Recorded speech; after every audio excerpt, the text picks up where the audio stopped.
Hi, welcome to Skilled Pastor, where we offer practical advice for better ministry. My name is Rob Nieves, and today I want to talk to you about the greatest challenges, or at least one of the greatest challenges in church planting. If you would have asked me 7 years ago, what's the greatest challenge in church planting, I would have said probably resources. You need money, you need people, but today I would disagree. I think money and people come as long as there's a compelling vision. Now, I didn't believe this to be true until I started planting myself. Today, after successfully planting a church in New Jersey, I would say one of the greatest challenges is actually people management. When you're planting a church, people are the most important asset. I mean, they're always the most important asset. However, you're dealing with broken, sinful people, and this includes you. Isaiah put it this way. He said, "Woe to me, for I am ruined.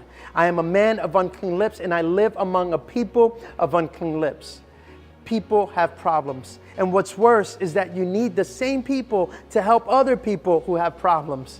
If you're planting a church because the churches in your town aren't perfect, you'll just end up adding another imperfect church. As a church planter, you've got to become an expert at managing people. Otherwise, Satan will quickly destroy what God is trying to build through you. So here are some tips if you're church planting. Number one, love people. Don't just love the lovable, love the unlovable. In church planting, people will hurt you, people will disrespect you, and people will deceive you. Love them anyway. Loving people can be a messy business. Love them anyway. Number two, I would say pray for your people. I mean, don't just say that you're praying, actually pray. Talk to God about them. Instead of talking to other hurting people in your congregation about them, talk to God about them. By the way, gossip is just a recipe for disaster. Don't do it. What you say in confidence doesn't actually stay in confidence. Tip number three, I would say teach them to love biblically. During the first years of our ministry, it felt like every sermon had something to do with loving others. Why? Because our people just weren't loving each other. There was jealousy, there was envy, and all I wanted was to see everyone working together to spread the gospel throughout our community. Nevertheless, we needed to teach them to love each other because we couldn't love those outside the church if we didn't even love those inside the church.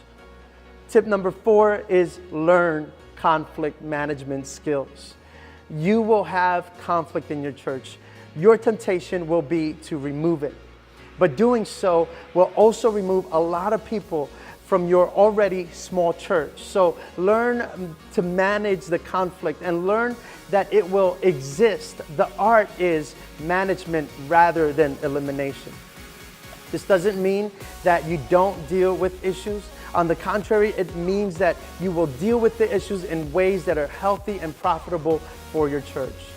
Lastly, never take things personally. At the end of the day, you must remember that you're just as sinful as they are. I'm sure they're making mistakes, but you could also be making some mistakes that you will only realize later. So be graceful and be patient with them, but just don't take it personal.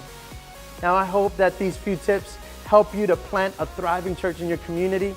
For more tips and more helpful resources, visit our website at www.skilledpastor.com.